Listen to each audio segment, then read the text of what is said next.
La volonté ou l'autodiscipline ou le self-control, t'appelles ça comme tu veux, c'est l'un des plus grands marqueurs de succès. Quand on a une grande force de volonté, on est capable de faire ce qui doit être fait, que l'on ait envie ou non.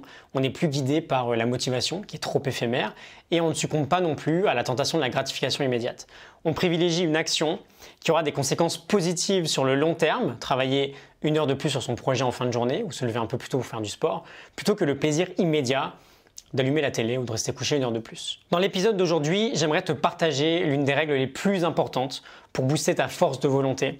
Et j'aimerais le faire en m'aidant de Matthew McConaughey, un acteur plutôt célèbre aujourd'hui, que tu dois connaître, qui nous parle d'une idée extrêmement inspirante dans son discours de cérémonie des Oscars en 2014, quand il remporte celui du meilleur acteur.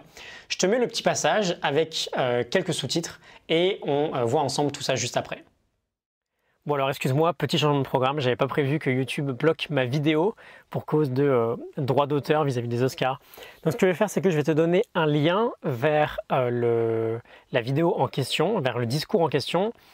Tu pourras aller voir ça si tu veux après. En attendant, je vais te lire et je vais te traduire directement ce qu'avait dit Matthew McConaughey à cette cérémonie. Quand j'avais 15 ans, une personne très importante dans ma vie m'a demandé « Qui est ton héros ?» Et j'ai répondu que je sais pas, il faut que j'y réfléchisse, donne-moi quelques semaines. Je suis revenu 2 semaines plus tard, elle me redemande qui est ton héros, et je lui réponds, c'est moi dans 10 ans. Et quand j'ai eu 25 ans, 10 ans plus tard, cette même personne revient vers moi et me dit, bah ça y est, du coup, t'es ton héros.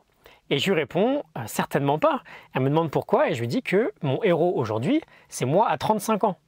Tu vois, chaque jour, chaque semaine, chaque mois, chaque année de ma vie, mon héros a toujours 10 ans d'avance sur moi. Je ne vais jamais battre mon héros, je sais que c'est impossible, mais ça me va parce qu'il me permet d'avoir une personne que je peux continuer à poursuivre. Bon alors, il y a 2 choses importantes. La première, c'est l'idée qu'il se sert de cette personne, de son futur lui dans 10 ans, comme d'un objectif qu'il pourra poursuivre toute sa vie.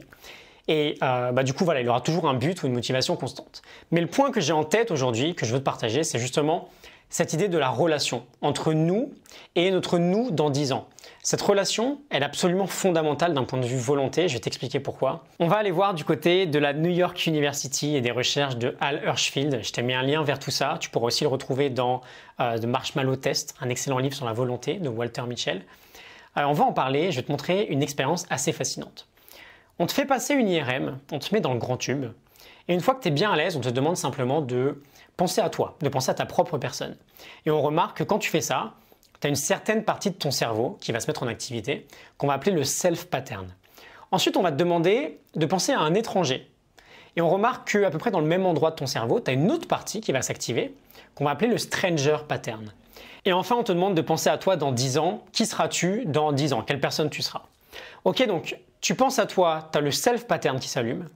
Tu penses à un étranger, tu as le stranger pattern qui s'allume, qui s'active. Tu penses à toi dans 10 ans, qu'est-ce qui s'active? Et ce qui est fou, c'est que pour certaines personnes, c'est le self qui s'active. Pour d'autres, c'est le stranger qui s'active. Et on montre que chez ceux qui ont une force de volonté très élevée, beaucoup d'autodiscipline, c'est la partie self qui s'active. Chez ceux qui ont une force de volonté très faible, très peu d'autodiscipline, c'est la partie stranger.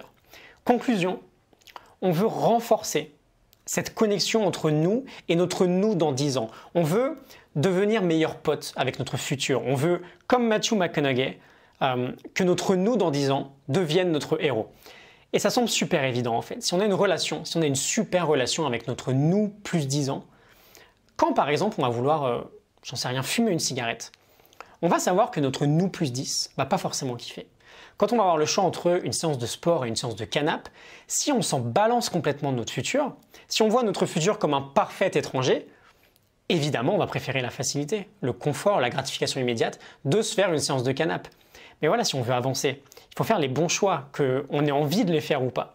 Et donc on veut développer une forte relation, une forte connexion entre nous et notre nous plus 10. D'ailleurs, j'aime bien la règle de 10 d'une manière générale. L'idée de prendre l'habitude, de se demander si la décision qu'on va prendre va faire plaisir à notre nous dans 10 heures, nous dans 10 jours, nous dans 10 semaines, dans 10 mois ou notre nous dans 10 ans. Et ça nous demande du coup, finalement, de prendre un peu de temps pour réfléchir à tout ça, à savoir qui on sera dans 10 ans, où est-ce qu'on en sera dans notre vie dans 10 ans. Et pas besoin d'en faire une énorme obsession, à y penser 15 minutes tous les matins juste après son running, son jus de légumes et sa douche froide, pas du tout.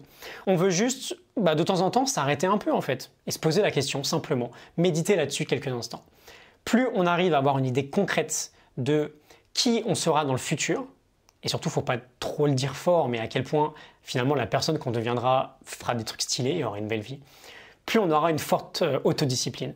Et plus on prendra des bonnes décisions, les meilleures décisions en tout cas, et plus on avancera dans notre vie. Voilà, j'espère que tout ça t'a parlé. Si c'est le cas, n'hésite pas à t'abonner. Je publie un nouvel épisode chaque jour. N'hésite pas à partager à ceux qui ont besoin d'un petit shot de motive, parce qu'ils font un peu n'importe quoi dans leur quotidien. Sans jugement, hein, pas de souci. Et voilà, je te retrouve demain pour un nouvel épisode, pour l'épisode numéro 163. À demain, salut.